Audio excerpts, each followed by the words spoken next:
our next speaker is David Ginsberg. When we started as a planning committee trying to put this agenda together, we thought, does anyone know anybody who knows something about artificial intelligence? And Leah Ginsberg goes, well, I know a guy.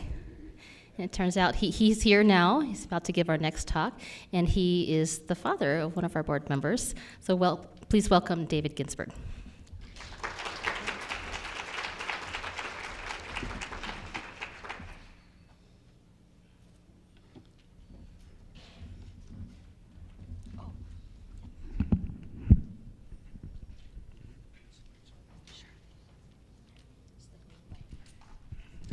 Thank you, everybody. I'm very excited to be here. I started my journey in Colorado over 30 plus years ago at the invitation of the Colorado Medical Association or Society. They wanted to create a physician-owned HMO to counteract the deficits that the existing HMOs, including Prudential, who had left the state from a health insurance perspective, were creating in this thing called deselecting physicians. So if you were a costly physician, you were deselected from their panel. So we created this physician-run HMO, and through that experience, I got to make Colorado my second home. Many of your organizations I've been at, like this doctor over here, his Mount San Rafael Trinidad-based organization, because we've done health information technology in the rural space and urban space for literally thousands of physicians across the state. In fact, Colorado Medical Society's Colorado Physician Network had 2,400 physicians on panel of the 4,500 or so licensed at that time in the state. Unfortunately, it couldn't economically sustain itself because HMOs that are not for profit don't seem to be able to make money compared to the ones that are for profit and sustain. Nevertheless, it gave me an opportunity to cross the state from rural to urban, especially in the area of informatics, chart review, coding, physician-hospital relationships, everything health informatics, and understand what the underbelly looks like from an operational perspective and how to improve it. So how on earth does that bring me to AI? Well, I'm not personally an artificial individual at this point. I think I may be. I have at least one artificial joint going on, but that may change over time. But today, next slide, today we want to really discuss how the impact and how it's impacting you. So AI has become ubiquitous. That means it's everywhere. In fact, we did a recent review from a HIPAA compliance perspective of how much AI is already embedded by your vendors. If you're working at a medical practice or a hospital or long-term care, you're using point-click care, do you really know what AI is already embedded in point-click care? In fact, we don't. But we are going to need to learn that pretty soon because of the fact that its ubiquitousness is creating risk. Use of AI, how many here are using AI yourself? Just raise your hand, don't be shy. You're being monitored and recorded, and AI will be following up on your Facebook page. Thank you very much for that. Now it's in our large language model. So we've seen the doubling of AI in 2024. We haven't seen the 25 data. I'm sure it's doubled as well, but not just among the physician community. Your administrators, all up and down the supply chain, AI is being embedded and involved. And if we don't think that AI isn't here, we're really just ignoring the reality. And to some degree, virtually every system that's touching a physician, a long-term care provider, nurse practitioner, PA, administrator of a long-term care facility, has some level of AI either in or being planned. The planning is unbelievable in terms of what folks are thinking about in order to power AI. The whole concept of an ambient AI scribe has now also become embedded in virtually every system. Whether we're talking point-click care, we're talking Epic, we're talking GeriMed, we're talking any of the other systems, if they don't have it, they will. Oh, if they don't have it, your providers or you as providers will probably gone out or thought about going out and paying $99 a month for free AI or some other AI tool that you can get that will essentially give you the advantage of listening to the patient conversation, scribing it in particular fashion to drop it in the right area within your SOAP note. And recently, both ChatGPT and OpenAI have created their own healthcare-focused frameworks where they're saying specifically that they're protecting that data under HIPAA regulations, but it's being based upon the knowledge base that all healthcare providers are generating by the use of AI. Other tools like Google Gemini, we're not trying to do an advertisement here, but just to give you a list of different tools that AI has. And the last one is very interesting when you look at millions of reference lab data results being fed into an AI model, and to what degree that is going to propel perhaps some improved care management, improved decision making, or perhaps hallucinations. We'll find out a bit about that. So some administrative areas as well. If you are at all involved in administration, and unfortunately care providers are no longer immune from administration, it's very much part of what you're doing, whether it's ensuring you're coding correctly or whether it's ensuring your time is well managed. These are all the areas that we can see being impacted by AI.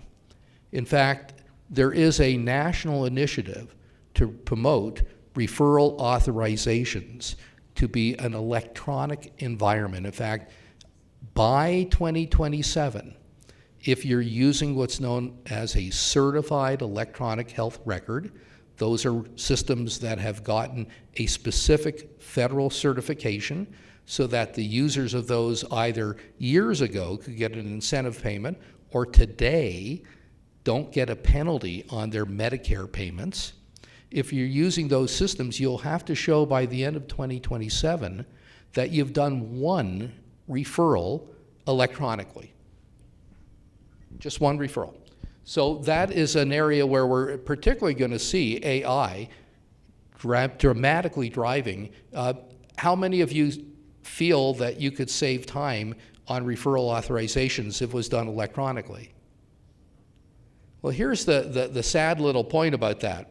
The concept of referral authorization electronically was introduced in 1995 and was part of the initial HIPAA regulation.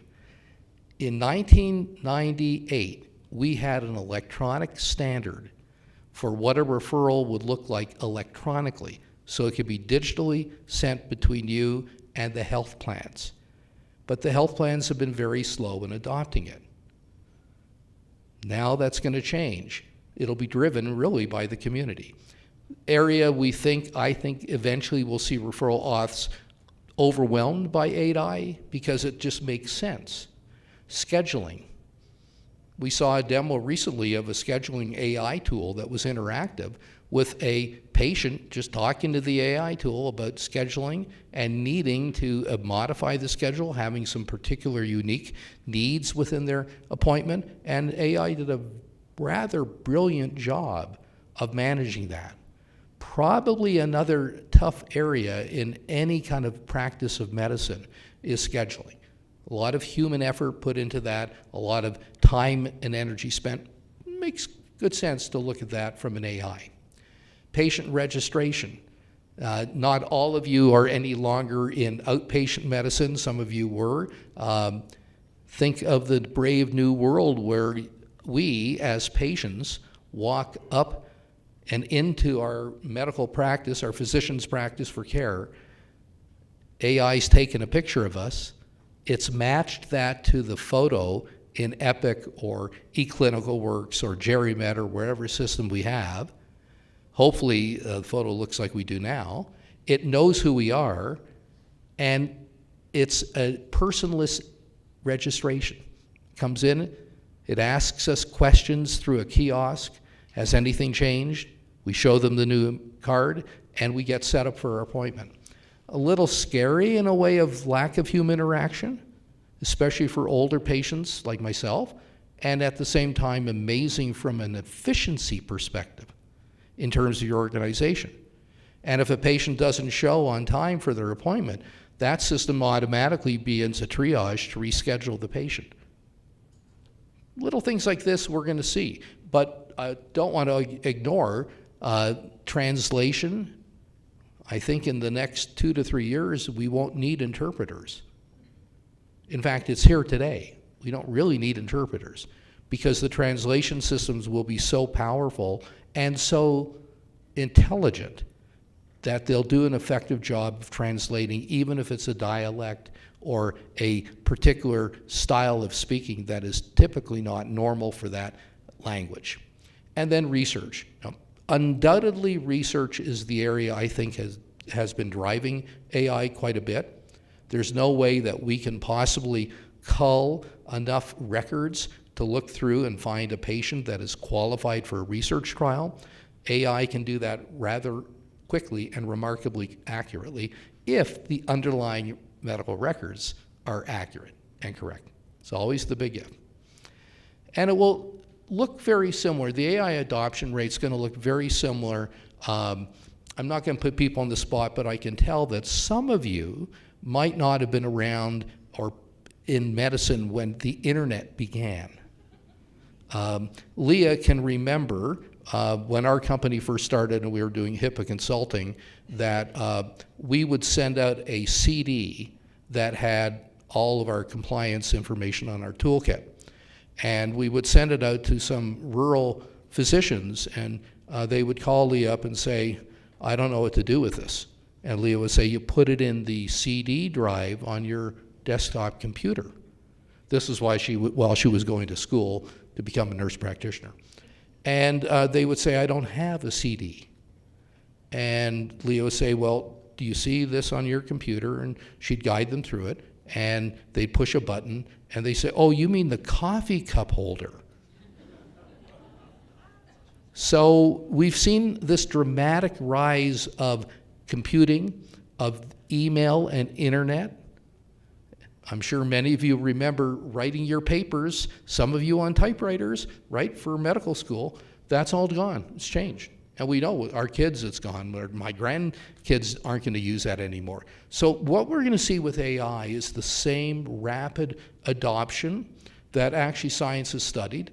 It's going to double faster than we can really keep pace of it because it can be driven by the need and the popularity of the fact that we've moved into a digital world.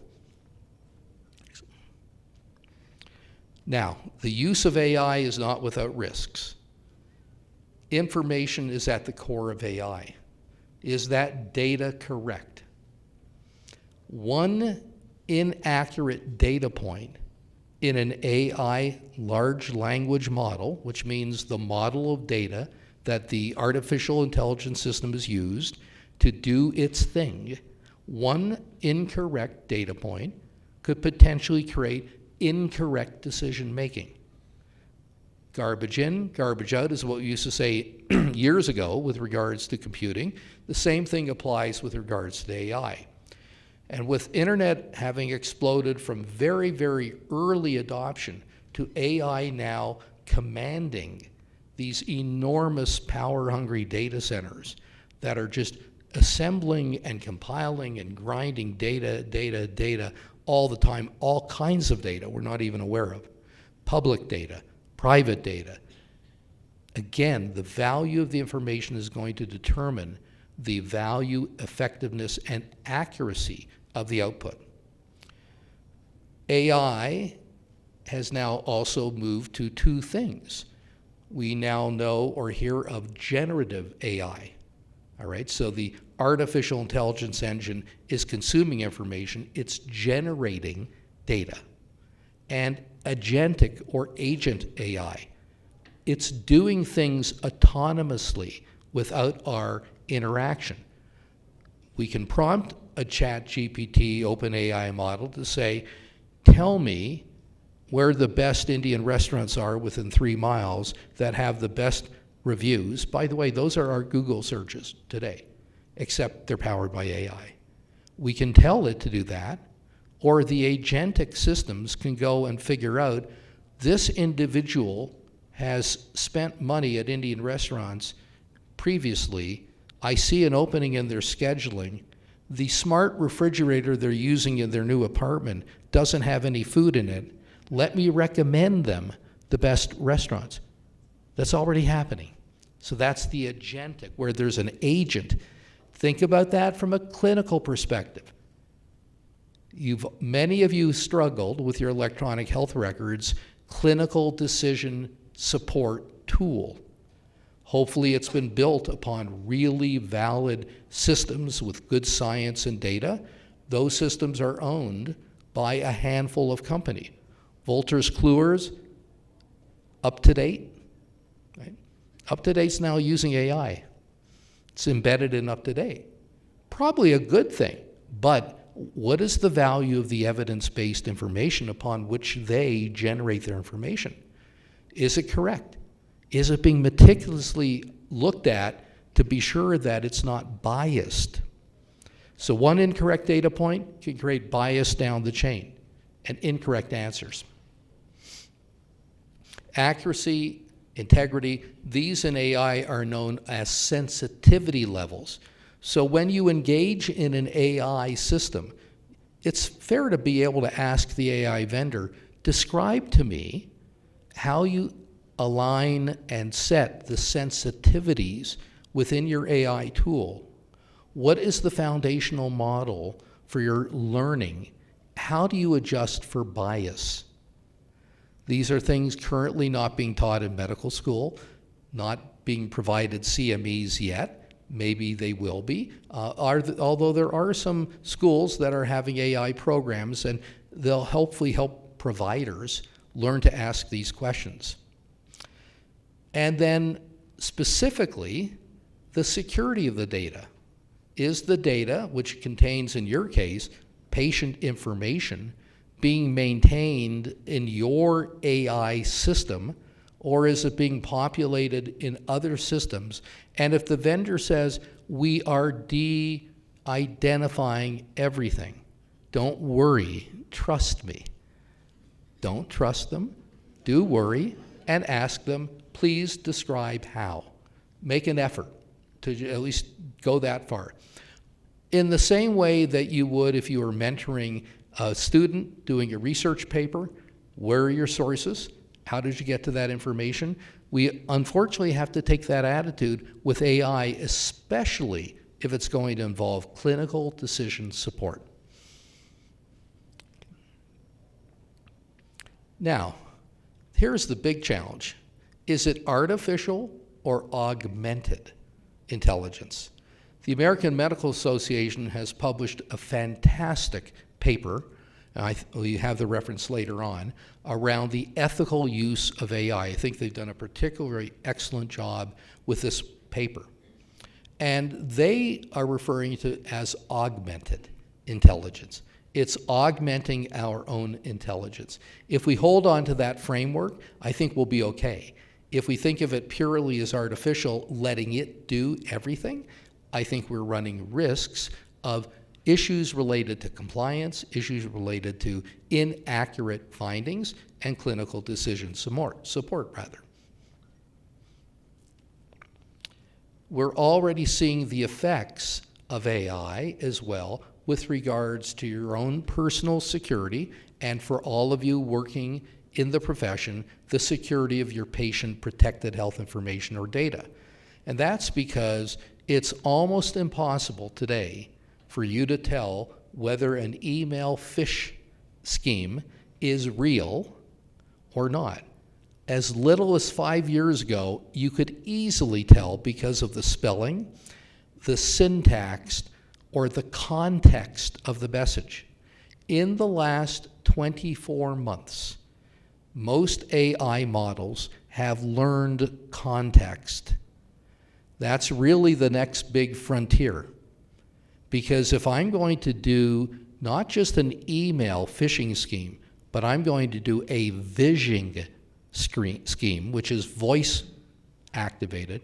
If I can replicate the context of the conversation and impersonate the individual that I know, I can potentially scam you for something. And the AI systems and the threat actors that are using them are actually using AI to scour your social media and learn about context. Any of you experienced responding to a Facebook ad and within literally seconds your email pops up with something from a vendor? Isn't that kind of scary that that's happening? Well, that is basically the models have sharing the data, tremendously sharing the data at a lightning speed.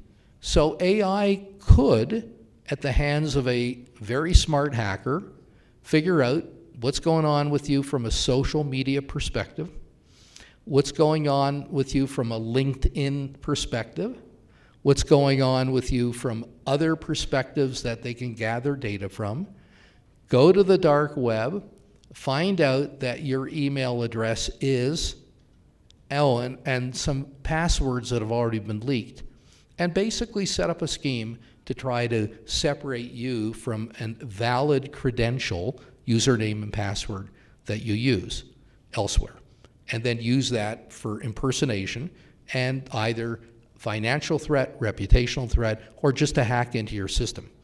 So this is a level of AI that we don't hear talked about very often, but impacts you as all of you as providers or ancillary support, administrative support, simply because our systems are constantly getting hacked and constantly being threatened. Now, clinical risks. So we talked a bit about the sense of concern around the data model, the bias, one improper data point. Now it gets really interesting. There was a groundbreaking study by two scientists at Wharton that was published in January, and they've invented this term, cognitive surrender. Cognitive surrender is essentially when you begin to simply rely upon AI or its answers. It's human nature. Haven't we seen the prevalence and the proliferation of social media posts that can replicate an inaccurate idea, and suddenly that becomes the truth that a large number of the population believe, simply because it's in print. Digital print, but it's in print. Well, from the perspective of providers, and this is what the study was, the perspective of providers, it was a large study, was well done in my opinion, and they found that after a period of time, healthcare providers began to rely upon AI's responses. They, quote, surrendered their cognitive skill. This shows a little bit more about the study. If you want to download it, it's available, and I think we've got it at the end of the slide. But the replacement of your own clinical decision skills, to me, is really the critical point here. And the critical point is, and I've been involved in virtually every medical specialty over my career, what specialty requires the largest compilation of clinical decision, clinical experience, in my opinion, is geriatrics. It's always primary care, but it's geriatrics because you're looking at an individual who has a lifetime of symptomology, a lifetime of conditions, a lifetime of experiences, and you have to treat them differently than an adult or a child in terms of their care and their care pattern. So from the cognitive surrender component, if your AI ambient scribe and decision-making tool is recommending decisions to you, will it have the refinement that we learned in the first presentation around hypertension in terms of look for risk and frailty? an individual like me who's probably moderate on that frail scale in my hypertension, will it have that sensitivity in clinical decision making when we don't see that sensitivity in primary care today? Right?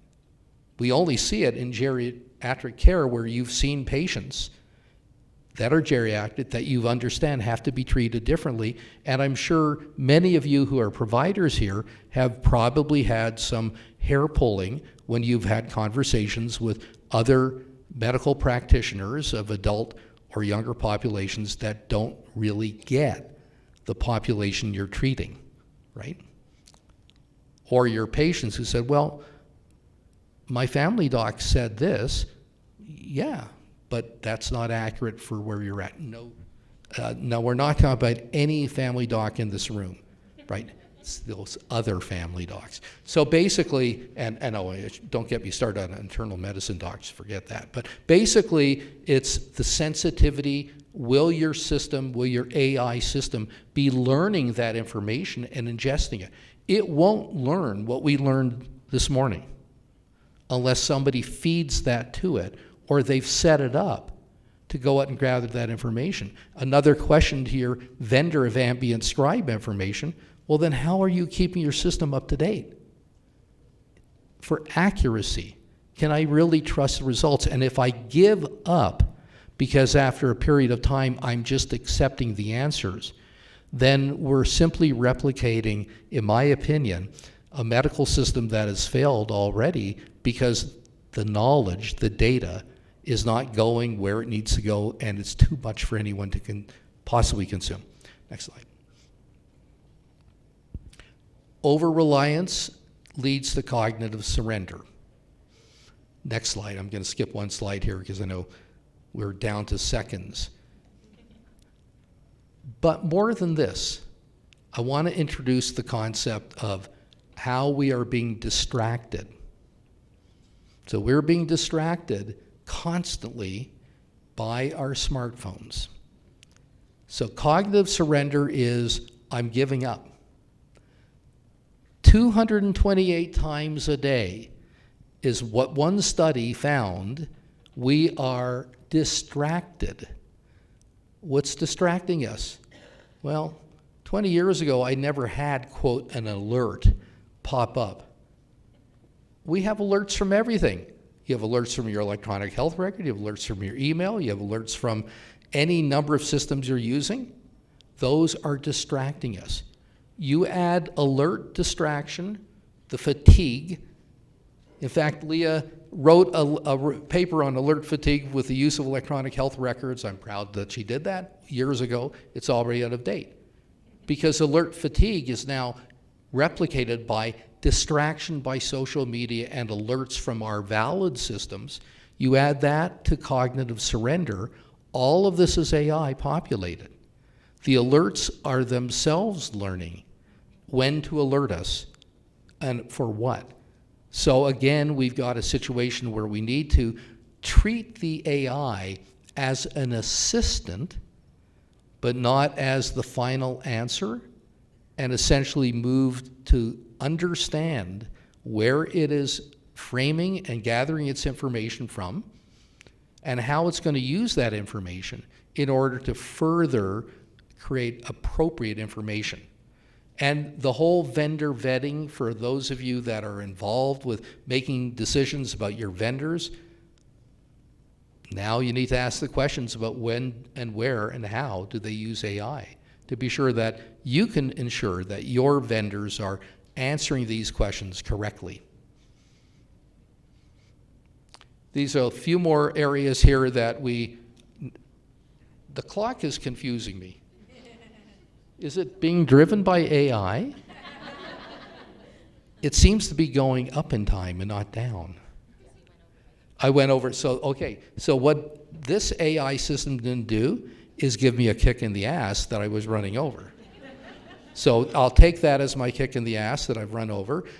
These slides are available for you, the safeguards here, things that you need, and just some area, again, to reinforce trust but verify. And I apologize for taking taking time over. We usually do this in an hour and not 25 minutes. So, okay, I think that's probably it.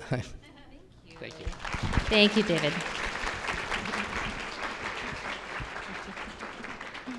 We appreciate you boiling down a big topic for us in just a mere 25 minutes. Some of this technology that David was mentioning, we don't have facial recognition in this room. If you are planning to claim continuing education today, you need to sign in at the registration desk. That is the only way we will know that you are here. So please take the time to do that. Get your name on the record that you were here.